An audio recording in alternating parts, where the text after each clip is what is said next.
Bonjour, bonjour, on va bien s'amuser. Bonjour à tous, bienvenue sur la chaîne Kazumanga.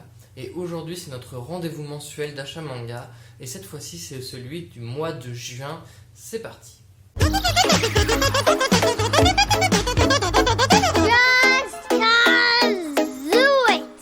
J'ai acheté vachement moins de tomes, mais il y en a quelques-uns à vous présenter, dont des nouveautés.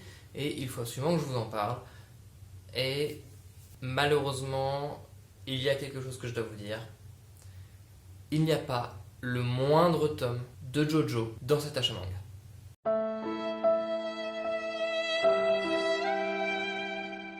Voilà, une identité qui part. Au revoir. Bref, quoi qu'il en soit, commençons tout de suite. Et j'ai acheté le tome 3 de Mashle, que j'attendais énormément. Et je suis très content d'une chose, c'est que c'est un petit peu sérieux. Alors, rassurez-vous, j'adore l'humour de Mashle, c'est vraiment ce qui m'a fait adorer le manga. Cependant, je voulais que ça ne soit pas juste des gags. Et c'est le cas. C'est un manga avec un fond sérieux. Et je trouve ça génial, ça donne très... les derniers chapitres de One Punch Man, où Saitama est le personnage comique qui gravite dans un monde sérieux. On retrouve un petit peu cet aspect-là, j'adore. Du coup, j'attends le tome 4 pour savoir si ma théorie se vérifie. Mais en tout cas, je vous conseille, c'est une lecture...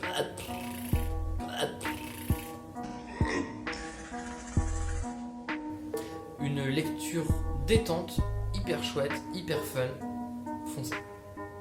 Chez Glénat, il y a enfin eu les rééditions de Tokyo Revengers, donc j'ai pris le tome 2, le tome 5 et le tome 6, que j'attendais beaucoup, avec des très belles covers que franchement j'aime beaucoup. Il y a un certain style graphique qui d'ailleurs ne ressemble pas à celui du manga, mais franchement c'est chouette, j'aime beaucoup. J'attendais les rééditions avec impatience, puisque, bon bah comme vous le savez, le manga a quand même un succès dingue. Et il faut absolument que je le lise, parce que c'est génial. Du coup, je peux. Et je suis content. Donc, pas la peine que je vous le présente, je pense que vous le connaissez déjà par cœur. Une sortie très fun chez Kana, c'est Death Note Short Stories. Donc, c'est 3 petites histoires qui sont la suite directe du manga, et c'est fait par les mêmes auteurs, Oba Obata. C'est parfait. C'est donc 3 histoires, donc je vous conseille quand même d'avoir lu Death Note. D'avoir lu les tomes avant de lire celui-ci, parce que ça spoil carrément, puisque c'est la suite. Et chose que j'aime beaucoup, c'est qu'ils ont gardé la tranche de l'édition originale, pas la black, mais celle-ci j'apprécie énormément, ce qui fait qu'on va pouvoir la ranger à côté sans que ça dénote. C'est parfait. Et à tous les fans de Death Note, lisez cette petite pépite. Tant qu'on est à parler de mangas qui ne sont pas très récents, Full Metal Alchemist, la Perfect Edition, le tome 7, que j'attendais beaucoup, puisque je prends un plaisir monstre à relire Full Metal Alchemist. Est-ce que je dois vous parler de Full Metal Alchemist, qui est un des meilleurs mangas qui n'a jamais été écrit de tous les temps? Non, pas la peine, on est d'accord. Ceci dit, je sais que c'est un manga que des gens n'ont pas lu, et la réédition, la Perfect, est incroyable. Donc je vous conseille de découvrir cette série avec cette édition, puisqu'elle est absolument folle. Cependant, question budget, je sais que tout le monde n'a pas forcément le budget d'acheter des tomes à 10 balles. Grâce à cette édition, les anciennes éditions se retrouvent facilement sur le marché de l'occasion, un petit peu moins cher. Foncez. Je vous force, c'est comme ça, à lire Full Metal Alchemist. Vous devez. Ce manga est incroyable. Chez Kiyun, j'ai acheté Jujutsu Kaisen, la suite, puisque dorénavant je suis à jour. Absolument fabuleux, j'adore ce qui est en train de se passer en ce moment dans Jujutsu Kaisen. Vous vous souvenez, je vous avais dit que j'avais eu un petit peu de mal avec les premiers tomes. J'avais pas accroché de façon phénoménale, mais je lui avais donné sa chance. Et j'ai sacrément bien fait, puisque j'adore cette série. Si elle avait été publiée, disons, il y a 20 ans. Je pense qu'elle aurait pu faire partie du Big Three. Je pèse mes mots, mais vraiment, c'est une série incroyable. Ce tome était fabuleux, mais je peux pas trop vous en parler puisque ça risquerait de spoil. Mais on parle de ce personnage qui, en dehors d'avoir un charisme fou, a une histoire vraiment chouette. Ouais, je mets du suspense pour que vous alliez le lire. Non mais vraiment, allez le lire. Ok. J'ai acheté également la suite de Valkyrie Apocalypse, la bagarre. La bagarre! Dans le tournoi de bagarre entre les dieux et les humains, enfin des dieux et puis des héros humains de toute époque. Enfin, super cool. Pas de prise de tête, hein, c'est la bagarre quoi. Mais c'est vraiment chouette, les dessins sont fabuleux, l'histoire est en fait plutôt prenante et plutôt cool. Je vous conseille d'aller lire ça, c'est génial. Alors, du même auteur que Valkyrie Apocalypse, mais dans la maison d'édition Mangetsu, nouvelle maison d'édition, Shiruran. J'ai adoré, j'ai complètement adoré. Donc ça parle de samouraï, pleine époque Edo, mais ce que j'aime le plus, c'est le fait que ça soit une histoire qui soit racontée. Je m'explique pas trop puisque ça pourrait spoil, même si en fait c'est dans les premières pages. C'est une histoire qui est racontée par un des personnages, mais peut-être 40 ans plus tard, j'ai plus trop les dates en tête. 40 ans plus tard, ce qui fait qu'en fait c'est absolument génial. Et j'ai adoré et j'ai voulu regarder quand est-ce que sortait le tome 3. Et en fait il s'avère qu'il y a 30 tomes aujourd'hui au Japon et que la série est toujours en cours. C'est-à-dire que je viens de me lancer dans une longue série sans le savoir, et en plus je l'adore. Je vous conseille d'aller découvrir ça si vous aimez tout ce qui est samouraï et beau dessin. Je vais vous mettre une planche de façon aléatoire. Voilà, les dessins innovent pas plus que ça, mais il y a une vibe autour de ça que j'aime beaucoup. Ça m'a fait aussi penser un petit peu, attention les puristes, à Vagabond, mais c'est peut-être juste le côté samouraï. Bref, une excellente découverte que je ne regrette pas.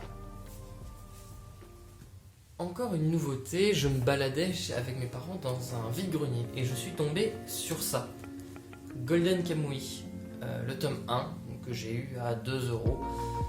Parce que j'en avais beaucoup entendu parler et je me suis dit tiens 2€, le tome 1, je le prends. Et j'ai lu le synopsis, j'ai fait ouais ça a l'air bien mais en même temps ça me tente pas de fou. Et je suis tombé sur une vidéo sur YouTube d'un gars qui en parlait, je sais plus qui, désolé. Et j'ai fait ok, il faut que je lise.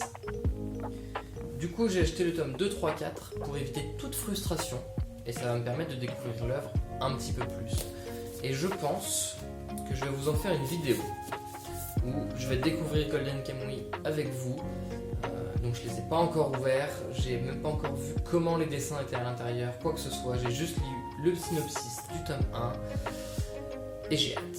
Alors si vous êtes chaud pour qu'on fasse une vidéo découverte de ce manga, dites-le moi en commentaire, surtout abonnez-vous. Et laissez un pouce bleu, ça me motivera à faire ça avec vous. Puis ça me montrera si vous avez envie que je fasse cette vidéo ou pas. Donc bref, je vous en parle sûrement dans une vidéo. En tout cas, je l'espère. Abonnez-vous. Cliquez sur le bouton. Le bouton. Le gros bouton. Et pour finir cet achat manga, oui je vous l'ai dit, il n'y a pas de Jojo. J'ai acheté le tome 1, le tome 2 et le tome 3 du bateau de Thésée, qui était un manga qui ne me tentait pas du tout quand j'ai vu la couverture et le titre. Parce que bon, je connaissais l'histoire du bateau de Thésée, je vois cet homme en uniforme, je me suis dit tiens, c'est un manga qui ne m'intéresse pas du tout. Puis j'ai retourné le tome, j'ai lu le synopsis et j'ai fait ok. Ça a l'air incroyable. Et effectivement, ça a l'air incroyable. J'en ai parlé donc à mon libraire et il m'a dit c'est incroyable. Donc ça sera en 10 tomes, fini en 10 tomes. C'est un manga avec une enquête et un retour dans le passé, des meurtres, vraiment quelque chose qui me plaît beaucoup. Seul problème, c'est que donc j'ai acheté le tome 1, 2 et 3 en même temps et j'ai une différence dans mon édition. C'est-à-dire que là j'ai vraiment Vega et les autres c'est Vega Dupuis. Et c'est surtout dans eh bien la jaquette justement. Celle-ci elle est mate. Je sais pas si on le voit à la caméra. Et les deux autres sont brillantes. Et elles ont voilà le côté vraiment plastique. Et l'autre a vraiment le côté mat. Du coup je pense qu'il y a peut-être eu 2 éditions. Je sais pas trop encore. J'imagine qu'il y avait Vega puis Vega Dupuis. Et quand ils ont réédité, ils ont fait plutôt avec celle-ci. Pourtant, je les ai achetés du coup chez mon libraire au même moment, mais ça me perturbe un petit peu quand je les ai en main. Pas quand ils sont rangés, ça se voit pas plus que ça, mais c'est assez particulier. En tout cas, je sais pas si c'est uniquement le tome 1. Si vous avez lu le bateau de Thésée ou si vous l'avez, dites-moi en commentaire si il existe en version plastifiée comme cela. Ou il est tout le temps mat comme ça. Voilà, juste une curiosité comme ça. Dites-le moi en commentaire, ça m'intrigue fortement. Autant que l'histoire du bateau de Thésée. Et donc voilà les 20 tomes que j'ai achetés ce mois-ci. Donc c'est un petit peu moins que d'habitude. Et tant mieux, ça fait du bien au porte-monnaie. Mais en tout cas, c'est que du lourd pour ce que j'en ai lu. Et pour les autres, je vais le découvrir. Et j'espère, parce que ça a l'air en tout cas très incroyable. Bref, je pose ça et je vous reprends. En tout cas, merci beaucoup d'avoir regardé cette vidéo jusqu'au bout. Si vous l'avez aimé, n'hésitez pas à me laisser votre plus gros pouce bleu, à vous abonner, à commenter sous cette vidéo. Moi je vous dis à la prochaine, portez-vous bien, prenez soin de vous et profitez de l'été. Salut! And it goes a little something like